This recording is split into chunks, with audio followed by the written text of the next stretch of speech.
Hey, everybody. I'm here with Martin Wood, the owner of a franchise called Poop 911. And I want to tell a little story about how I met Martin. And it's kind of funny because I was just doing some errands, running some errands, going to the grocery store while I had some free time. The kid was in school. And I drove up, and in the parking lot of Walmart, I saw this truck. It said Poop 911 on the side of it, and there was a dog on the side, so I knew it was for dog crap. And so I noticed you were talking to somebody, and I politely interrupted, and I said, "Hey, man, do you happen to have a business card? Is that your truck?" And he said, "Yeah."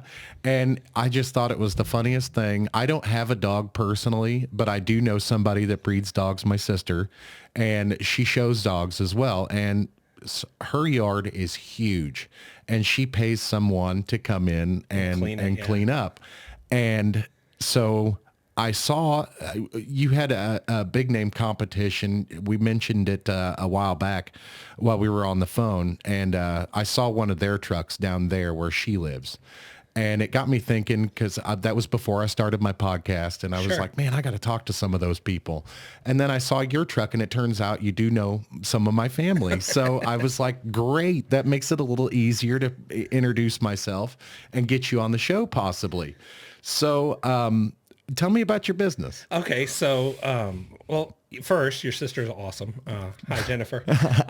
Hopefully, she watches. She does. So it's kind of a weird story, long story, but I worked with pets in the pet industry, pet resorts prior to this, and my wife was wanting to move back up here, and we are kind of caught in between, and under some circumstances, we ended up back up here, and we bought a house. In Texas, we had a really small backyard. Right. And so, and we had at the time, we had 4 giant dogs, 2 Great Danes, a St. Bernard Pyrenees, and a Husky. Huge dogs. Husky Chihuahua mix. Yeah. So he was small. He was 40 pounds, but Did the you others, just say Husky Chihuahua mix? I did. Yes. The Chihuahua was the dad in that situation, just in case you're asking. But yes. And so our yard was tiny. If you know much about Texas, when you get into the urban areas, they're kind of packed in there sometimes. And we had one of those homes. And so my wife, after a couple of traveling stints, I'd come home and I'd have to clean, and the yard would be a mess. She can't do it. She's one of those folks that gags when she's working around waste of any kind. Right. I think the phrase she likes to use is she's non-clinical. And so it doesn't bother me at all. And of course, anybody who has kids with dogs, trying to get a kid to do it, yikes. Yes. It's always a fight, always a battle. So she had researched and found some companies that did it, and she found this one company, and we hired them, and that franchise owner was fantastic. And so we had them for almost 2 years down there. So when this situation arose for us to come back here, we talked about different businesses. Should I leave the other business I was in, the other company I was working for, that we might want to do? So I started talking to them. Right. Fantastic people. I'll never say anything bad about them. But at the end, it just wasn't the right fit for me. Right. So I researched a couple others, and I came across Poop 911. And like you, as soon as I saw it, I was like, wow, best marketing ever. Right. Poop everywhere you go, and people just stop, laugh. I have people that take pictures of me, my truck, all the time. It catches your attention. Great marketing. And so that caught my attention. But as I dug deeper into each of these companies, and there's a lot of them out there with cool names, Poo Patrol, Scoop Soldiers. They're all I great think companies. Poo Patrol was the one I saw down when I was in Nashville. They're good people. And so, and I looked into a bunch of them, and when it came to Poop 911, it was the people at the franchisor. Right. They really caught my attention. They were really awesome, treated me very well, and most importantly, they gave me a lot of freedom that I really wanted to have in running a business. Right. I've been doing this a long time, running different companies, branches. I've been in management for almost 20 years. And it got to the point where I wanted to make that money for me. Right, right. You can only make so much money for everybody else before you're going, why don't I get more of that? I had a similar epiphany about 10 years ago, but I went the other direction, and I'm like, I can't do it anymore. And since I wasn't in the financial spot to start my own thing, I just stopped altogether. And I was like, hey, my dreams are on hold. Let's make your dreams happen, and then let's start doing things together. And here we are 10 years later, starting our own thing, and We're going places. I But tell people all the time, like it's not about, you know, I've had other failed businesses that we've tried in the past. We weren't ready for them. We didn't understand them fully. Even this, I have had some hiccups Right. that have gotten in the way. I actually spent a very long time not even taking a salary as I built this. And so as we have gone along the way, I tell people all the time, I think it's attributed to, gosh, Isaac Newton, no, I don't remember. Anyways, Ben Franklin, you know, it's the steps to, I don't remember. Anyways, I don't remember who it is. that but happens to me all the time too.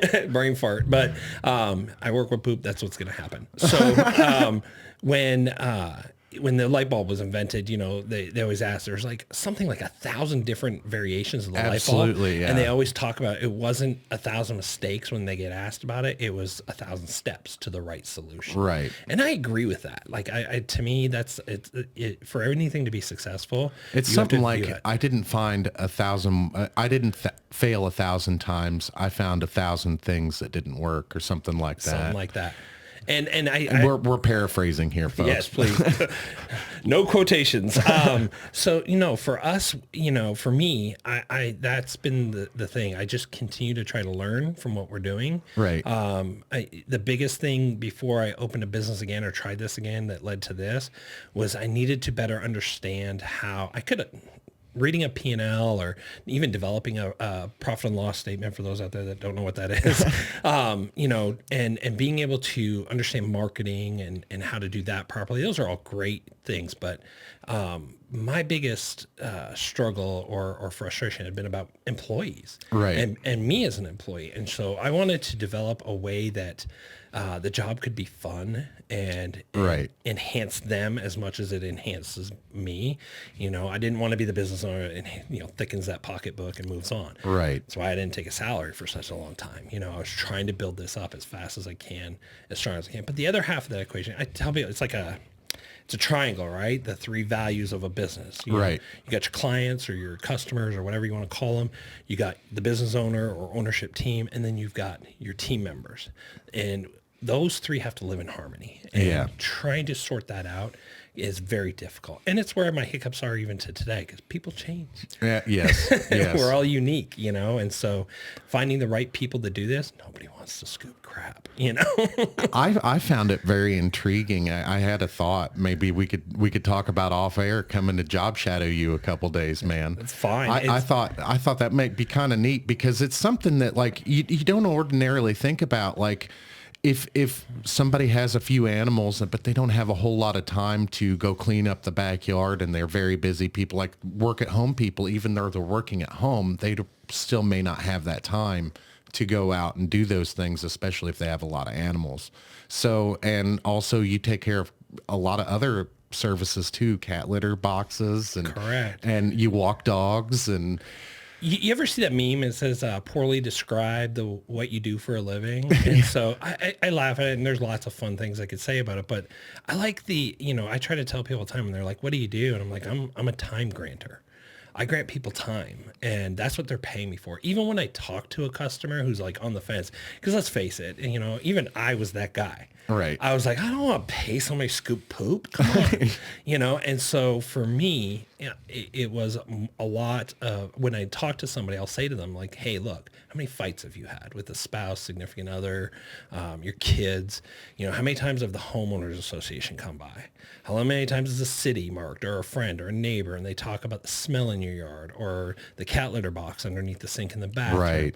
You know, at the end of the day, how much is that worth to you to make all that go away? as To low never as deal with it. $12 a month. Yeah. And so maybe I'm priced low. Just kidding. No, I mean, and it's a great price point to making that. And if you're focused on money, I tell people all the time, you're just not my customer. Not because Right. I'm trying to get more out of you. That's never going to be it. If you talk to my customers, I'm one of the few in the nation that offers discounts for, you know, veterans and law enforcement and That's awesome. teachers and seniors. And it's just not something, it's not novel by any stretch of the imagination. Lots of companies do it, but in this industry, I'm not sure why more people don't. Right. And I do it just because I want to help those people. The money, Absolutely. money will come on the gross end. I don't need to make, You take care of your customers and they'll take care of you. Exactly. And the truth of the matter is it's a time thing. The other half of that is hardest part of this job is when you go and you're like, hey, because for some people, $12 is a lot of money. Right. For some people, $20 is nothing. And they add all the extras in with deodorizer or leaf raking or some of the other stuff we do. And, and that's fine, whatever your financial situation is, but the money's still valuable. Right. Regardless of what it is, it's valuable. And so one of the funniest things is how fast we sometimes are. And people question it and run out in the yard and they'll be like, oh, he had to have missed something. He was in my yard Right. for 8 minutes. Well, this is all we do all day, 8 to 10 hours a day. So you can spot a pile from 20 yards away. I've stopped my kid from stepping in poop, walking into, a park somewhere like here in town or whatever. Maybe you ought to add some of those services. We'll walk around with you to make sure you don't step in crap. I don't know if I'm that good necessarily, but my shoes will tell you sometimes I'm not. But we all have bad days. So trying to help people was probably the single biggest focus, and time is what it's all about. Absolutely. Today, it's crazy, right? Like, how much are we being stretched in every direction? And I get it now financially, our economy's a little rough and stuff, but that's why I offer the discounts, Right. I want to help people where I can help them. But yeah, it's unique, and I love what we do. The cat litter box, it's not as popular because it's a little bit on the expensive side because you have heavier costs involved. Right. And we want we buy litter like once a week. It's $20. Yeah. And like that's for like a 20-pound box. And man, and the reason why we go through it, we only have one cat, but I don't want to smell it, So we buy the good litter and the premium services like that. I get it. It costs money. That litter is heavy and it does take up heavy expense on the back end with the cost of the litter itself and then paying somebody to take care of it as well. The disposal part. I was going to say that's the hardest part with cats because the disposal is a little bit unique with them. They carry a bit of difference in their zoonotic diseases. Right. And so we're very careful with cat litter. Don't get me wrong, we're very careful with the dog stuff as well. We sanitize our equipment between stops. Every night they get sanitized because there's a lot of zoonotic diseases in dogs. Meaning Absolutely. They're diseases we can catch. Right. And we just have to be very careful with what we do. That's that's awesome. And we were speaking on the phone the other day, and in the conversation it came up that how you got into this business, and ultimately the first thing we spoke about was you're Canadian. Yes. And you said I'm from Canada, and you told your story about how you got here. And one of the things that I talked to my wife about, and when I came home and discussed the conversation with her, was you came from Canada, right? What the hell are you doing in this hole? I love it here. I'm not going to lie. That's a unique perspective from someone we don't ordinarily get. So most of the people that we've talked to are mostly like us. We're from here and never left. Yeah. And so I actually do love this place. St. Joe holds a special place in my heart, as does Kansas City. And we're close to Chicago, St. Louis. All those places hold special places in my heart. But this is home for me. Yeah. And it does have that, this is a huge city. It's 40 square miles. There's not very many people that live here, and it does have that small community feel in most places. Right. And so I wanted to give a quick shout out to Canada. And so let's talk about what brought you down to from Canada to the United States, and ultimately what landed you here in St. Joe. So back in the 90s, long time ago, if you're a Star Wars fan. I played football in high school. Most of my friends were hockey players. Got a couple folks I went to school with and grew up with that made it to the NHL and did their thing. And I was the oddball. I played football. And I ran track. And those were the two sports I really enjoyed. And it landed me some football opportunities here in the United States. And so eventually, I grew up. My parents were divorced. I grew up in a broken household, a lot of alcohol and drugs involved. And so I always was kind of looking for that escape. you know, Yeah. and there's a big influence, American TV in Canada. Yeah. You know, and Canada tries to control it. They have these rules about 50% of the shows and the music has to be from Canada. Whereas I think the United States does quite a bit of that too, but they just don't tell us They about don't tell it. you, yeah, and they say it's all, you know, or 90%. But it's and so we had a big influence, and I lived really close to the border. About an hour and 15 minutes from Buffalo. Yeah. 2.5 hours from Detroit. Would go to Buffalo, Detroit all the time. So right around Niagara and all that, those places. Cambridge, Ontario is where I was born. So shout out to Cambridge. And so I had an amazing high school football coach, one of the biggest influences on my life. And so he helped me kind of navigate, you know, where I wanted to be in life and what I want to do. Because up until then, I'd have been a nobody, you know? And so I ended up down here, ended up at a small school, played some football. There's a long story in there I don't want to get into, but That's perfectly fine. but what happened was I was not in the right mental health position to be away from home. I thought I was. Yeah. You know, like every kid, I got to get out of here. I got to get out of here. And so when I got down here, I was not in a good spot. And so I met some friends and met a girl. And, you know, we ended up coming here to St. Joe. And I went to school up in Iowa, Graceland. Hey, Graceland, folks. And so when we ended up in St. Joe, that relationship didn't work out. And I thought, I'm just going to go home. Yeah. And so I ended up meeting somebody else. We got married, had a child. Now I'm here, you know. Funny little part of that story, and I don't know how this will go over, but I actually got arrested by INS at one point back when it was INS. Wow. And they tried to deport me. So I overstayed a visa was the claim, but after a long drawn out battle, it turned out I had been 100% honest and somebody just was covering their butt. And so long story short, you know, we went through the process the right way and we, you know, became a citizen in 2003. So in that process, you know, I tried out for, I played a little minor league football, semi-pro, whatever you want to call it, little indoor football, things like that. That's awesome. I love football. I love football too. Big Chiefs fan. I shouldn't say that. I'm actually a Dolphins fan. Hey, that's okay. I'm a big Tyreek Hill fan. So. Oh, gotcha. But, you know, the Chiefs are local and you know, my wife, her family, they're all big Chiefs fans. Yeah. And so, you know, by proxy, you just kind of get sucked into it. And Absolutely. It's the Chiefs Nation, what they do. And you're not supposed to have two favorite teams. And I really don't. And if they play each other, I'm cheering Dolphins all the way. Hey, that's okay, Even man. when it's Football is football.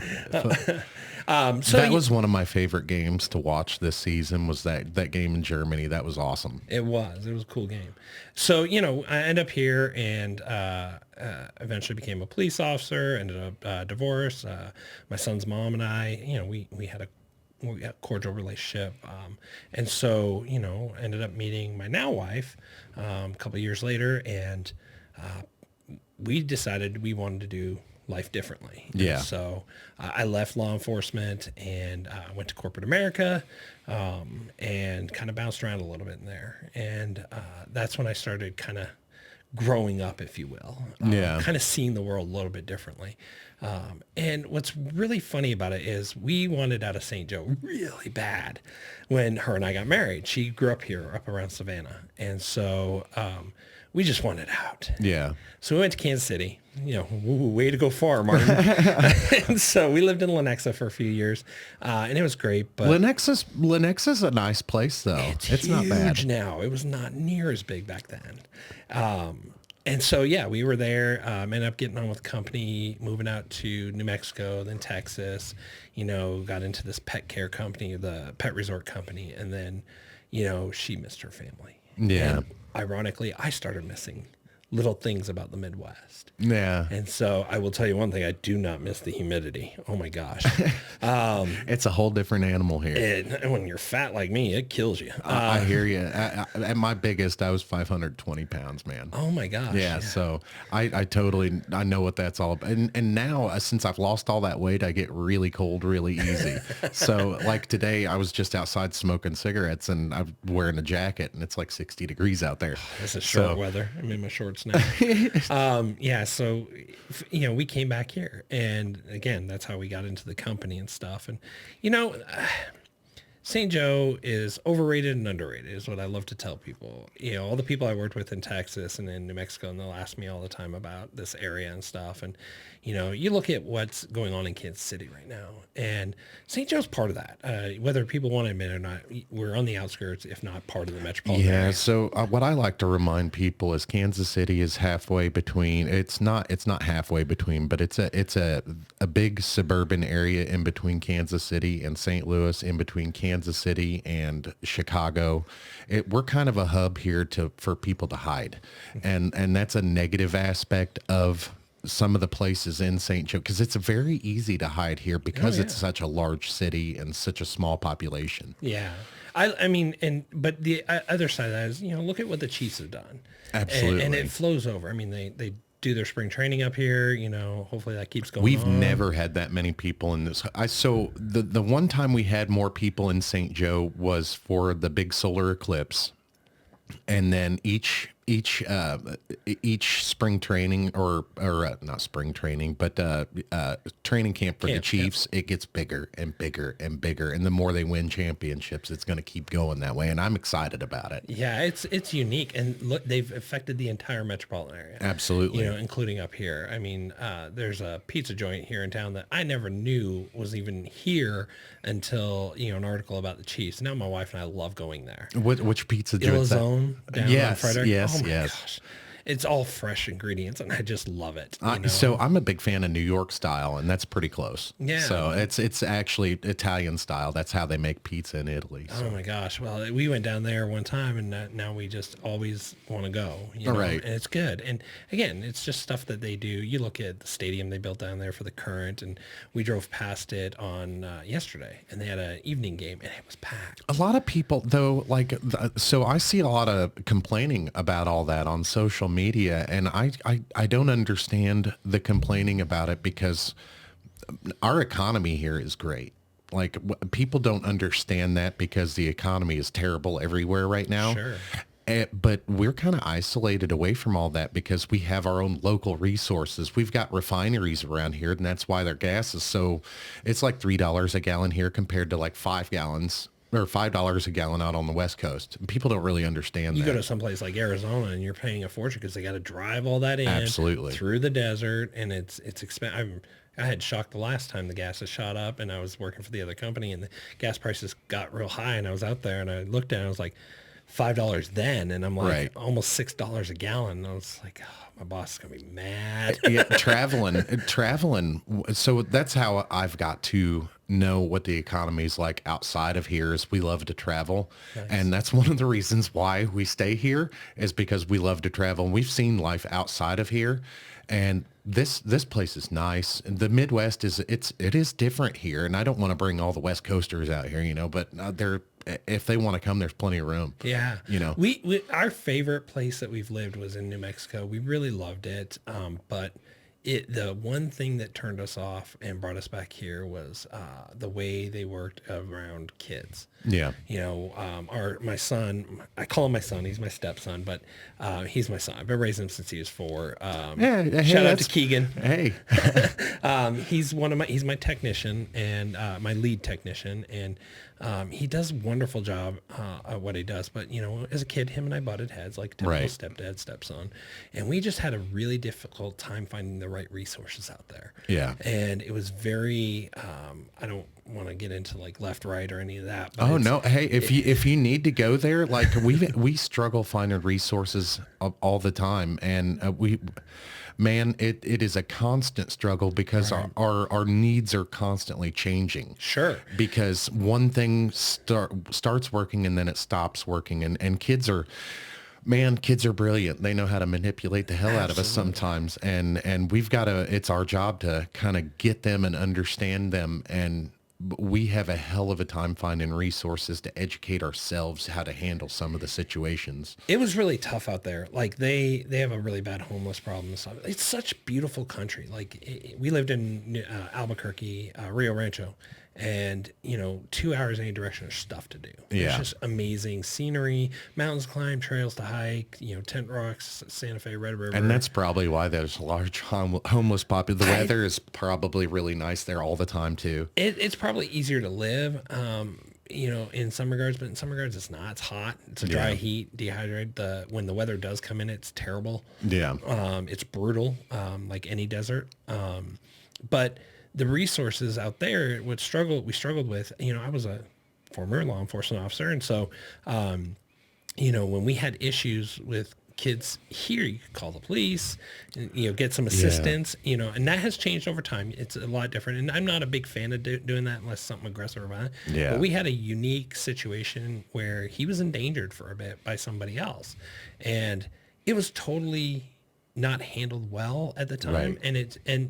And at first I was very angry as a parent, like, hey, why aren't you guys helping us? Yeah. But it turns out there's some laws out there that handcuffed the officers that they couldn't Right. do anything. They couldn't. He was a runaway at one point, and the law enforcement officers couldn't even pick him up. Yeah. They talked to him several times, but they weren't allowed to pick him up and bring him home. And I'm like, but in the same law, if he doesn't go to school, we yes. charged. Yes. I'm like, how does this work? Right. And then you think, you sit, and my problem is, what am I doing wrong? Right. And I internalize, like, and my kids are like great compared to some of the kids you see on TV with some, like Yeah. Dr. Phil and all those shows. Like, my kids would never think of talking to me in such disrespect, like the kids on TV that you see. Sure. And even some of the kids that we see, even some of the kids that we see on, just walking down the street or at Walmart talking to their parents. Yeah. Like, my kids are pretty disrespectful sometimes, but they don't take it personal. Yeah. Like they don't attack me. Like, I don't feel like they're disrespecting me as a father when they just, when they talk to me.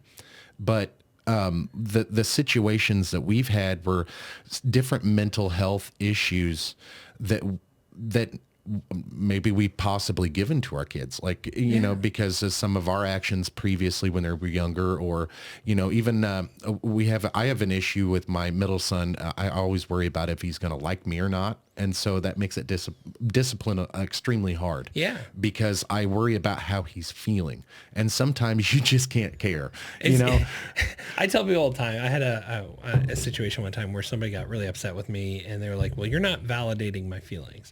It's like one of the most dangerous phrases I've ever heard in my life. Because you got to think about this for a minute. If I validate your phrase and you're just batshit crazy, Yes. like, seriously, that we've got to get away from that. We've got to get to the point where common sense makes sense, and being able to look at somebody across me. And I want to teach my kids this, like I go through this with the business, I talk to customers all the time, and every once in a while they'll come across with a very unreasonable situation. And sometimes it's reasonable, and we mess up, and we got to Right. own it. And, I make it right in any way they can. And I'll even ask them a lot of times, like, how can I make this right?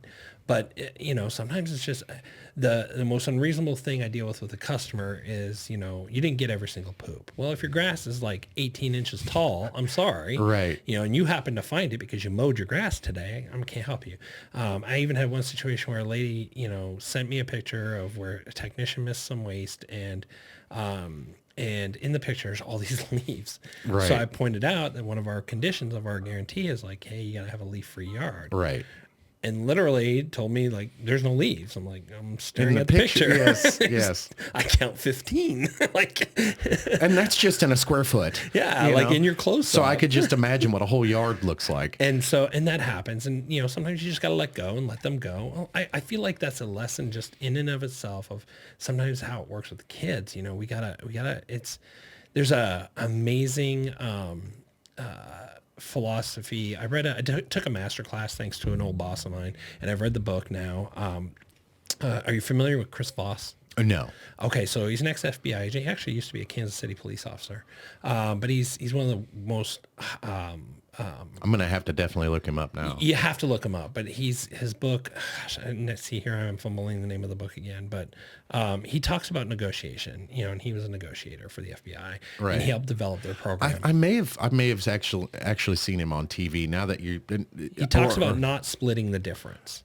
Yes, yeah. And I think so- I have heard of it. And people get caught up in this compromising ideology, and I don't compromise with my kids. No, I try to work them towards what the actual solution is and make it make sense for them. Right. And he has all these amazing techniques that he talks about, using your nighttime FM DJ voice and all this stuff, and it works, it's great. But the biggest thing I get from him is it's just common sense. Like, Yeah. you don't agitate the guy who's agitated. Yeah, Yeah. absolutely. And I'll tell you, as a parent, I fail at that a lot because I get agitated. Yeah, and I run into that issue myself. Like I'll be agitated in a situation, and it makes things a lot worse, man. And the kid doesn't know you're not supposed to agitate the agitator, and so Right. they just push you, and before you know it, and that's summed up like my raising with Keegan, my wife and I. He's a great kid. He's grown up to be one amazing young man.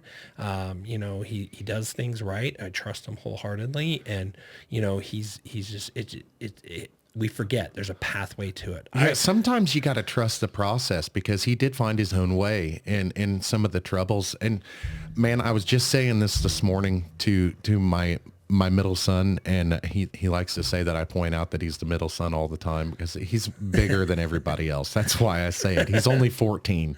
And so good times make weak people, man. Yeah. And I've made it too easy for my children to forget where I came from. And I came from dirt poor, man.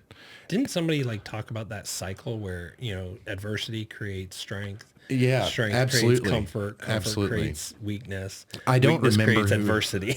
I don't remember who that was, but I remember referencing that when I was thinking about these things, and I say it all the time because I've learned over the last few years that being comfortable is not conducive to growth. Right. And I had to learn that the hard way because I've been comfortable my whole life.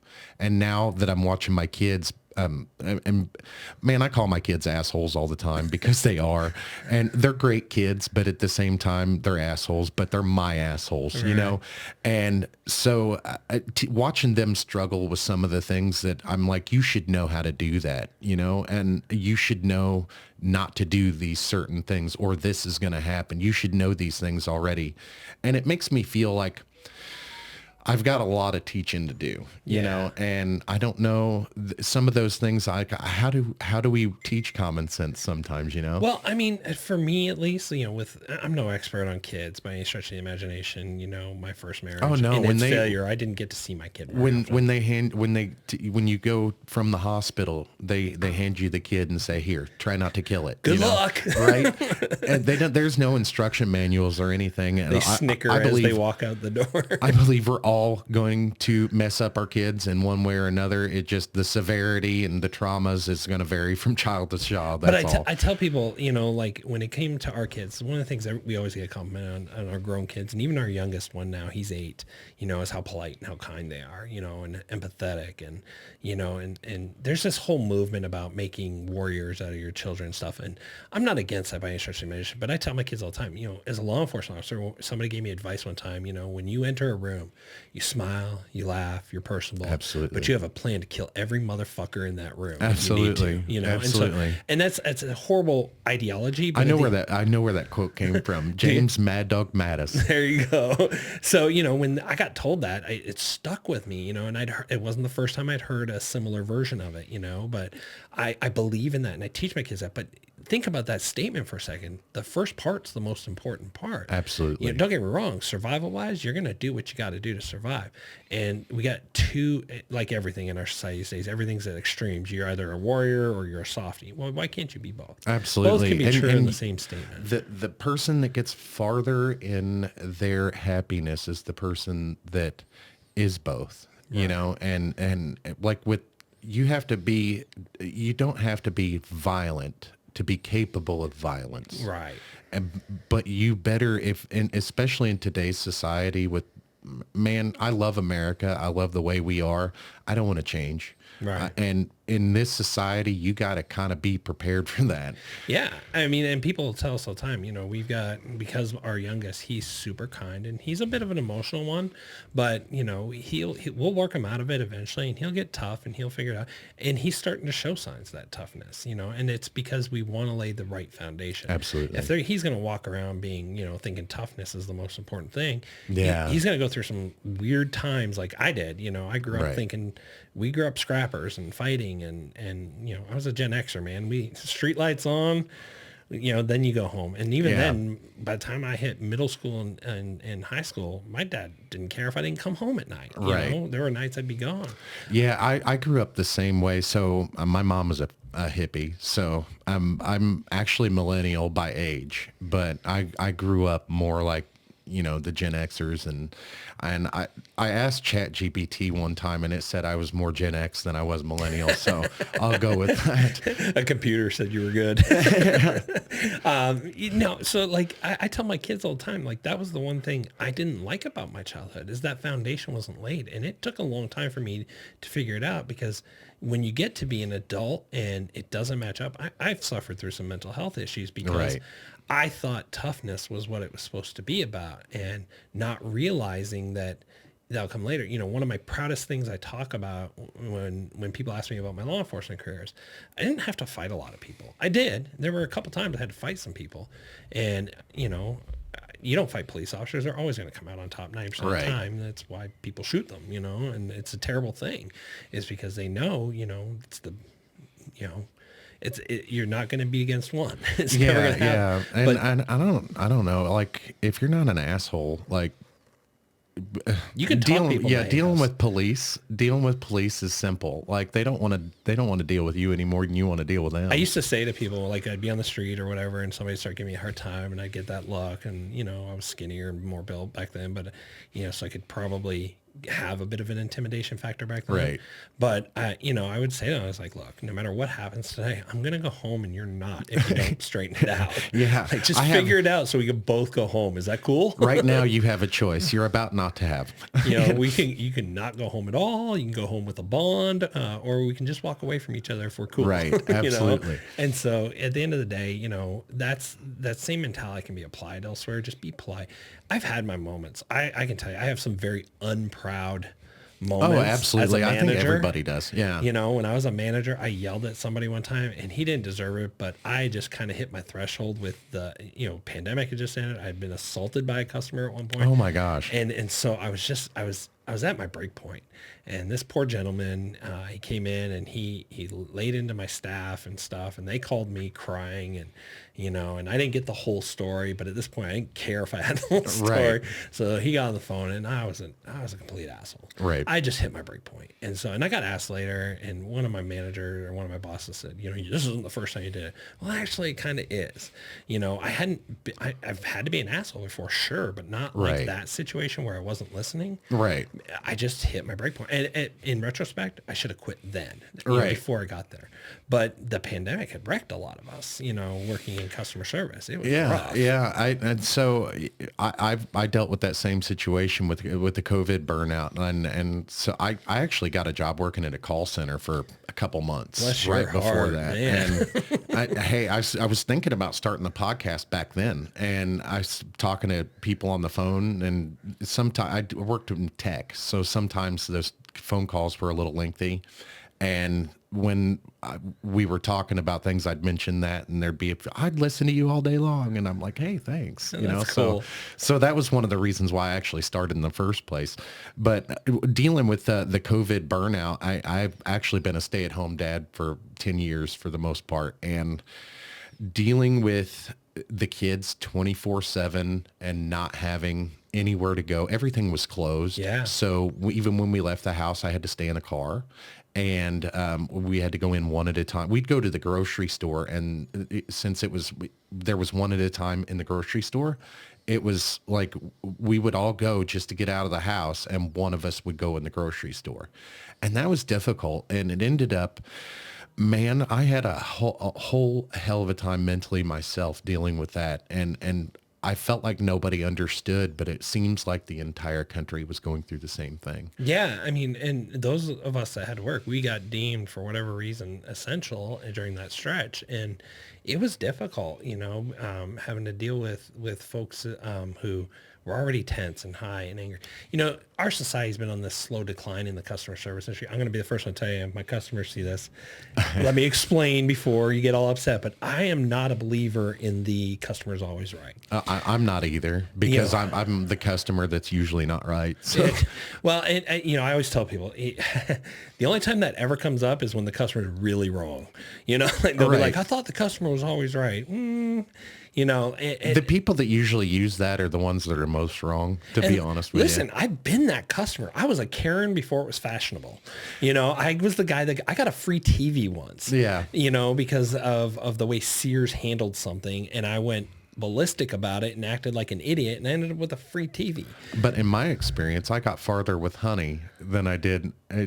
Just being nice in a difficult situation does wonders. And I agree with that wholeheartedly, especially, you know, having been on both sides now, you know, and it was really, I regret it. Like, I don't tell the story out of excitement, you know, probably at one time I did because I thought it was funny. Right. But, you know, I just don't, I look at it now and I'm like, man, I can't believe I was that jackass. I do the same thing. Look, like, I'm not the same guy I was 5 years ago, let alone 10 years ago or 15, 20 years ago. And I look back on some of the things that I've done, like, I can't believe I talked to that person that way. Yeah. And so a buddy of mine, we just met, and it's like we were hanging out and stuff, and he had mentioned to me a couple months after this happened, he's like, you know how I knew what kind of guy you were? And I said, what are you talking about? He's like, the way you talk to people in the drive-thru. And I was like, what are you talking about? He's like, you talk to people going through the drive-thru like they're friends, like they're just like you. And I was like, well, they are, you know, like they're just doing a job. And he's like, you were very polite. You said, thank you. You said, have a great day. And you met their energy. And I was like, hey man, we're all just living together. And he's like, that's what I always say. We're on this big ball of dirt together. You got to be nice, man. Well, it's funny. You know, I'm a big guy, and one of the biggest struggles I've always had in my life has been about my size and my, you know, I have a natural born intimidation factor. I get it from my dad.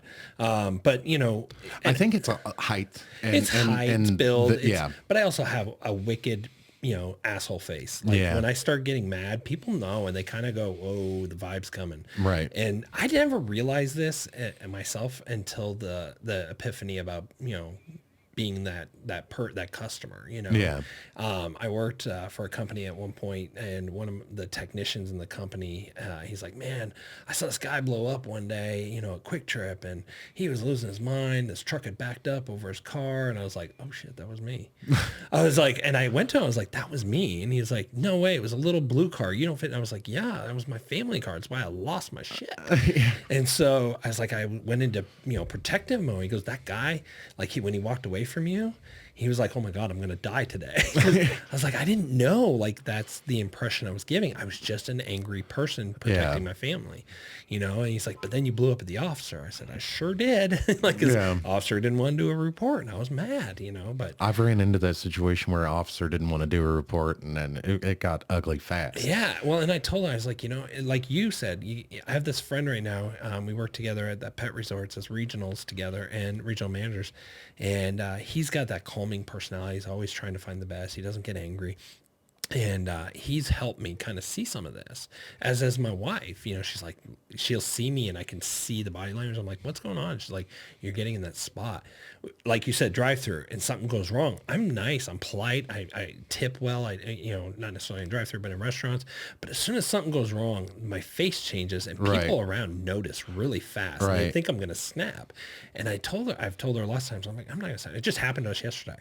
We were at a restaurant out in Warrensburg, and the waiter was trying to hand me the check, and as he's like short arming it, so I'm having to reach across the table, you know, and he's standing, I'm sitting. Give me that. So as I reach for it, and he kind of realizes I'm kind of getting irritated, as I pull my arm back, I hit a drink and I poured it all over myself. Oh no! And it wouldn't have happened if he just reached out. Right. Like, this is all he had to do, and instead he's like this and making me reach across. And so, well, you know how these young people. I'm assuming this was a young person. They don't like to talk to people. They don't like to interact with anybody. Well, you know, it happened, and my wife was like, uh-oh. You know, my kids are all, uh-oh, because they thought I was going to snap. Right. And I looked, and the other people in other booths are like, they can see my face. And I caught it. I was like, oh my gosh. my dick face is coming out. Right. I'm about to be, everybody thinks I'm about to snap. And I didn't. And I still left him a full tip, you know, and I was mad. And I even told my wife, I'm like, that was not my fault. That guy just, I don't know why he did that. Right. You know, he's forcing me to have to get up over the table, and we're in a booth, like a corner booth. Yeah. And so I can't, and I'm in the corner. I like can't get to it. And so I told her, I was like, you know, I just don't think he saw like what he was doing is something they shouldn't do. And that's something we're seeing a lot with a lot of kids these days. Yeah, Like they have no social skills. it's I wouldn't even call it social skills. It's a spatial awareness. Like they don't see the world I've said around that them. I've seen that. I've said that multiple times about my son when he's driving. Like he has no spatial awareness. I'm like, do you even know where like he parks all up funny and I'm like, well, do you even know where the front of your vehicle is? But I'm I like, mean that on an existential level. Like it's not just space physically. I'm thinking like mentally. Like they just don't understand how you interact with people. That you know, I had this. well, their worlds are so small. We've made their worlds so small by giving them the internet and thinking that Access to information. yeah, thinking that that's going to expand their horizons by like, but we never take them anywhere. You know, if you expand the intelligence and the information and you don't expand the emotional side, you're screwed. Exactly. You gotta bring them together. And it's so funny. I had a young guy just recently. I was like, we were talking about the business. I'm like, please, when somebody says thank you, say you're welcome. Absolutely. And if they give you a compliment, say thank you. And they're like, but that's so passive aggressive. I was like, what? What the hell does that even mean? When did courtesies become passive aggressive? But that's the youngest generation we got right now. Those Zers and the tail end of millennials. And you gotta wonder how much of that is the stuff that they're seeing online that's shared from other cultures versus because I don't know anybody personally around here that would say that that's passive aggressive. Like where are they learning this stuff? I think it's just the sarcasm level is so high. Like you get onto a Twitch feed or, you know, you get into some of their TikToks and social media and stuff. Oh, I can't do it. It's angering at times because you're had to check out people. Yeah, I had to check out of that a long time ago. Actually, I got on Twitter before it turned to X. Yeah. And it was right before Elon Musk bought it. And so I was on there having a great time. I'm into UFOs and stuff. And so I was, of course, in UFO Twitter or whatever. That's what they call it. And really into football. So I had all my favorite football stars on there. And then Elon Musk bought it and it went political. My entire feed went political. And then I commented on something with my opinion, my personal opinion. And I did preface it, well, in my opinion, you know, and I was being murdered and attacked on there. Yeah. And I was like, you know what, guys, I can just do this. And I deleted my entire account. I was like, no, I'm not going to even mess with it. Yeah, I can't interact with. I learned something about the algorithm. The more you interact with it, the more it shows you. Right. So by interacting with negative things, you're just feeding the algorithm to show you things that make you feel negative. I had the same problem. And when it flipped to X, I stopped commenting. So now I hardly ever get on there. Every once in a while I'll get on there. I'll like something random just for fun, usually some stupid cat video or something, but you know, I'm like, let's just see what happens here. And now my feed is different than what it was 4 years ago. Absolutely. And it's just because I just don't, you know, same thing with Facebook. I started joining all these like weird little groups about history or about funny stuff, and it changed my feed there too, you know, a little bit too much history and stuff because I don't see as much of my family's stuff, and that's the whole reason I have Facebook. Yeah. To stay in touch with family. Yeah, it started as like social, like, so it didn't actually start out as like a social media platform. What it started out as social networking. Right. And like jobs and like LinkedIn. Yeah, exactly. That's exactly what it was meant for. And I hate LinkedIn with a passion. I don't use it, but I'm on there. Like I've not done anything on LinkedIn in like 15 years. Everybody who wants to network with me suddenly wants my business for something else. And then 3 days later, after I say no, they disconnect from linking with me. I'm like, it's like walking through a mall and having all those people in the middle of the mall going, have you tried these shoes? Yeah. Hey, check out this helicopter. Hey, look at that. And you're like, spray. Yeah, you said on the phone when we spoke, you said I have an aversion to bullshit or something like that. You have a bullshit detector. And man, that goes, I do too. And man, when we're talking, like we had mentioned, might want to start a podcast later on about some of the things that you're doing and your experiences and stuff. And I'm offering help, and a lot of creators out there aren't like that. Like I was speaking to a creator about being on the show a while back, and he was just like, he asked me a few questions, and once he found out that I actually know what I'm doing, he stopped talking to me. And I don't know what I'm doing. I know what I'm doing enough to know that I want to do my own thing, and I'm not going to allow you to dictate what I'm doing. So, and the only way I'll step outside of that is if a guest has contractual obligations that they have to adhere to. And I'm perfectly fine with that. I'm thrilled that anybody wants to come. Like, I'm thrilled as hell that you're here talking to me. Like I'm a big, important person. I'm not. I'm just a guy. But I do notice that like other creators in this space are afraid that if they help you, that suddenly you'll become competition. But that's just what our society is today. Like you have to think about this for a minute. You're either with me or you're against me. Ever since 9/11, that's been the phrase in the United States. It just has. You're with us or you're against us. And now it's become the crying call for politics, religion, finance. Oh my God, capitalism. Yes. It doesn't matter what it is. You can't question anything without it being all of a sudden your enemy. And I've had talks to people. I'm politically speaking, I'm a moderate. I really am. I fly down the middle. I believe in balance. Yeah. I don't believe in balance like this, like it just sits still. I believe it teeters, and it teeters for a reason, because it's always trying to balance itself. Absolutely. And so I don't care about, the extreme left or extreme right. But for me, like what really gets me going is when people, because I don't agree with you, I must be the other side. Right. And that happens a lot. And we've created this, and we love this, and it flows into everything we do. And like you said, I run into this sometimes with the business, like people all the time will be like, I came from this competitor and I'm like, well, it's a tougher industry than you think. People don't realize we're going to make mistakes. We're people. I stare at green grass, brown leaves, brown twigs, tree branches, and dirt all day long looking for the same color poop. Right. That's 4 different sizes. It ranges from a Great Dane down to a Shih Tzu. Right. I even have a pet pig on my route. That's awesome. Trying to find those poops is a lot easier than I thought it was going to be, but because they're pellets, and they're usually in a pile, but every once in a while that pig lets one loose somewhere. And, I've had to temper that one and be like, look, I'm never going to find them all. Right. There's just no way. Like there's too many branches, too many twigs. Yeah. And a perfect world. And we see the top 1% people. I've got several of those folks on my route. No, I won't tell you who they are. I do have some celebrities on the route. Hey.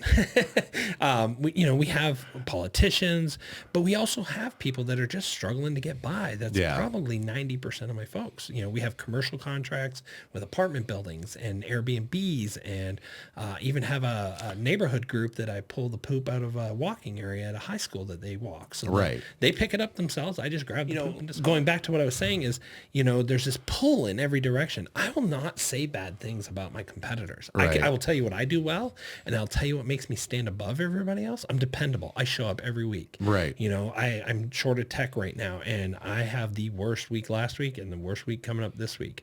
And it led to some mistakes, and I even lost a customer over it last week, because I overextended myself, trying to make everybody happy. And so, because that's kind of part of the job. I don't want to sometimes, but that is the job, is try to get everybody fit in, get everybody's poop taken care of, and so, when it comes to, that divisiveness, it's like, I've heard what's been said about me, what I mean? Like, I'm going to be gone next year and I'm never going to do this long term. And, I've heard stories about, I even found somebody messing with my truck one time, and I'm sure it's a competitor, but I don't care. You guys do what you got to do. We've heard horror stories of other companies, franchisees. I don't think it's the companies. I think it's the individual franchisees. I don't understand all that. I really don't. There's so many customers out there. I don't understand the mentality of you're either with me or against me. I don't understand that, because there's enough room in our industry, as new as it is, for us to all have. I mean, and they say if you're not like that, you'll get taken advantage of. I'm here to call bullshit on that, because I'm not making any money currently on this. And so to be able, I've had people reach out to me, how do I do this? And obviously wanted me to do everything for them. And I was like, no, I can help you get started, but I'm just getting started myself. And I'm not a professional by any means. I don't have any education. I don't have any, experience. I've never been on TV, Sure. short of like a little news snippet about me standing my kid out on the highway with the sign that says I like to steal and lie about it. You know, I'm one of those dads, like that bad dad. So I've Is that why you don't have a dog? They won't let you because they're afraid you'll put a sign on it? no.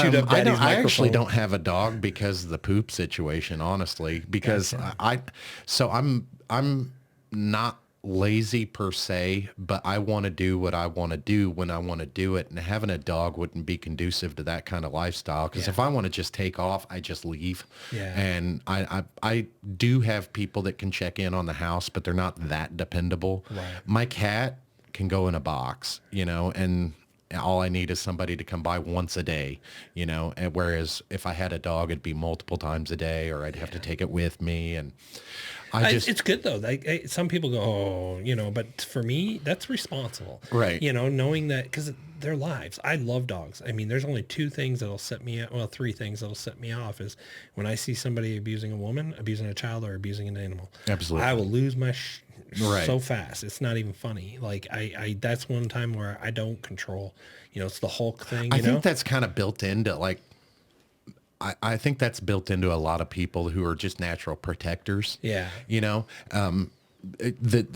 help the defenseless, you know, or I don't like bullies. I'm just not. I don't either. Frustrates me, you know, and you know, Even though I've probably been the bully a few times myself, and especially in my younger years in school. I got bullied when I was young. I think that's why. Yeah, I did I too. tell people all the time, like I didn't get big because I lifted. I'm swollen from getting beat up. You know? But I switched high schools halfway through high school because I couldn't handle the first high school. Like it was Right. just too much. I have a low tolerance for bullshit, and so that whole scene of gossip and all that stuff wasn't for me. And when I switched high schools, I went to the snobby high school. Yeah, because you they had know, a great football team. You What know? happened? The one thing I don't like about the place that I live in, there is a serious lack of real people here. Yeah. There is. The people that like, I think they're there. I think you just got to find them. yeah, well, there's people like me, but they're very few and far between. And my buddy that I was speaking about earlier, he had mentioned that he's not from here. He's actually from the Nashville area and Memphis area. And so he was saying like he would come up here and trust people, and they would, you know, they would take advantage of him really bad. And I'm like, dude, you got to stay away from these type of people. And I said, the people in St. Joe are a different kind, brother. Right. You know, and I run into people that are always trying to get over on you. And like Sure. the people that I find that aren't like that are more, and I hate to be this way, but like more of a socioeconomic, we talk about being poor. Like we talk about like how poor is more of a mentality Sure. around here, because like this isn't anywhere special, but there's jobs Right. and there's money here. You just got to go out and get it. But I think that's everywhere. Like, listen, I grew up in Canada. I lived in Iowa. I lived in here, down in Kansas City, Dallas, Texas area, you know, Albuquerque, Rio Rancho area, and briefly a short stint in Michigan. And I will tell you, I have run into those people in every one of those places. Yeah, They just yeah. exist. And I think that it's kind of like there's a sniper theory, and it's also, it plays over into skiing.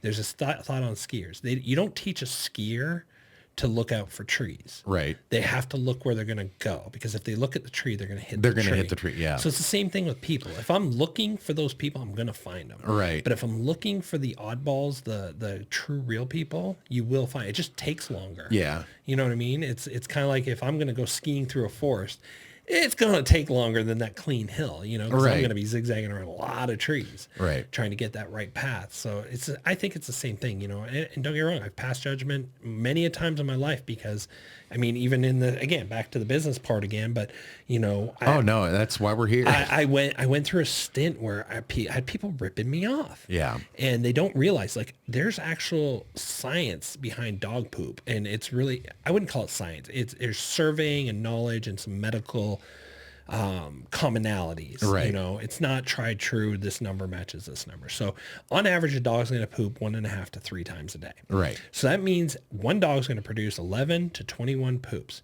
Give or take. There are some breeds that are going to do more. The nervous breeds like Rhodesian Ridgebacks or greyhounds, those type Right. of dogs, you're probably pooping 4 times a day.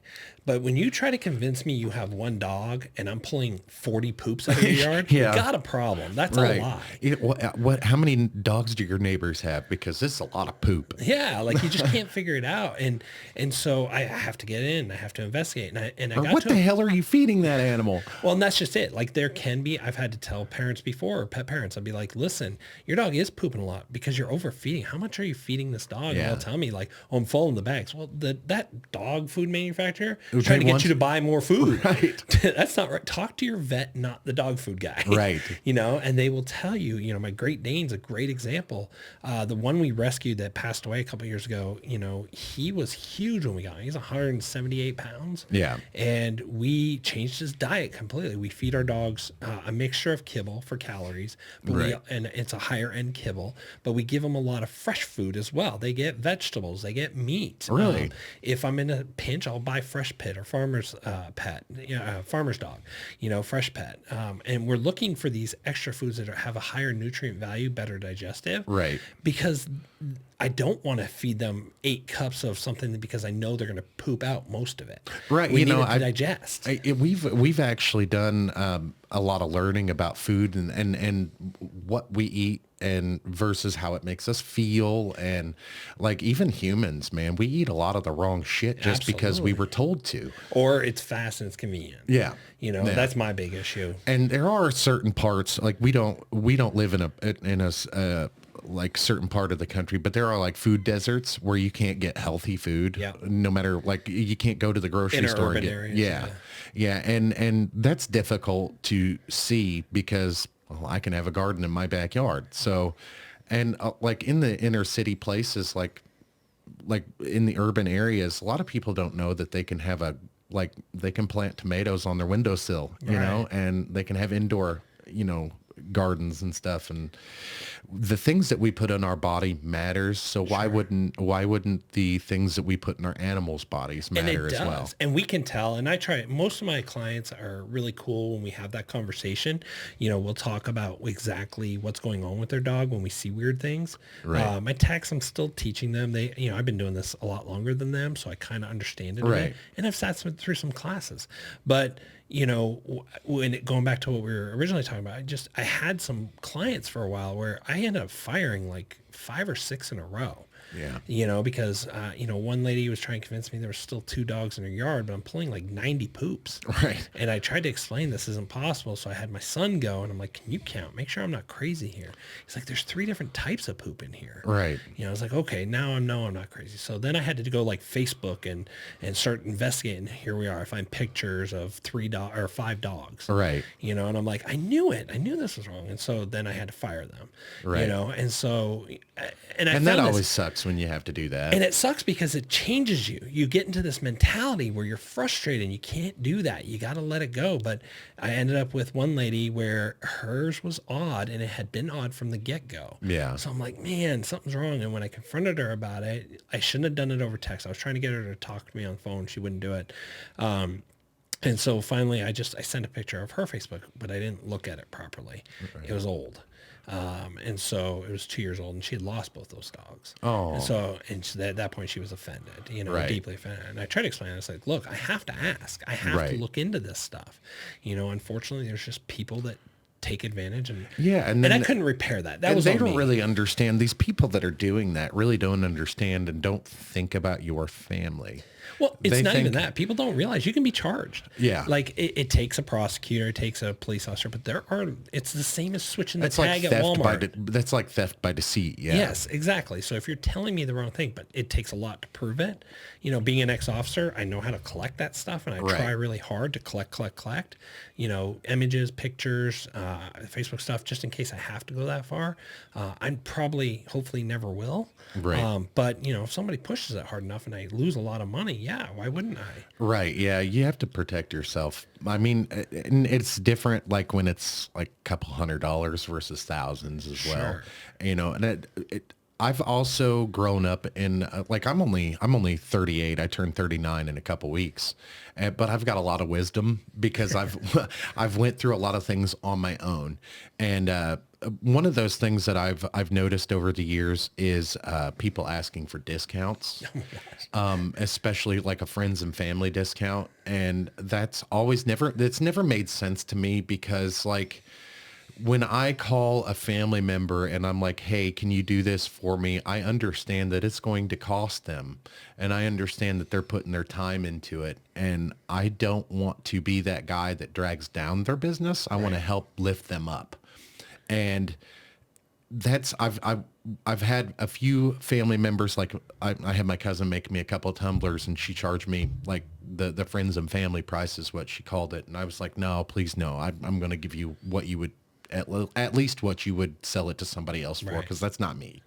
And even though like we don't have a large budget per se, like we're not con artists either. So and our job's not to help tear down people, it's to help build them up. Right. And that's kind of like my philosophy that I follow through with. If I'm going to help somebody, like, and I say, you know, I'm going to help you, or they ask for help, I'll say, well, hey, you know, I don't really know what I'm doing myself, but I'll help you in any way I can.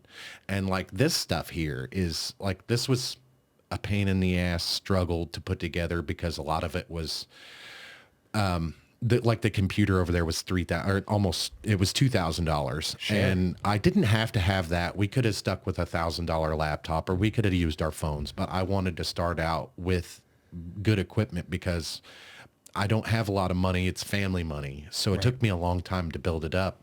But if somebody's got like, you know, they're ready to go and they just don't know how to start, I'm like, hey, look, I can help you. You know, these are all the options that you have, and this is what I use, and this is what we find easy. But there's all these other options out here. And with the podcast stuff, I found a lot of subscription services for like music, and I wanted to intro and outro. I wanted an intro and outro for the show.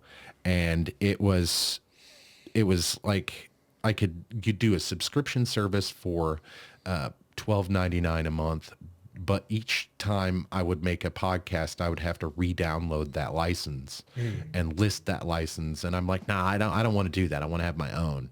And so I had to do research on how to do that. Well, that's already research I already know. And so it cost me nothing to pass that on. I already had to, you know, there was nowhere for me to go to learn. Everywhere I was going was, hey, pay to play, pay to play, pay to play.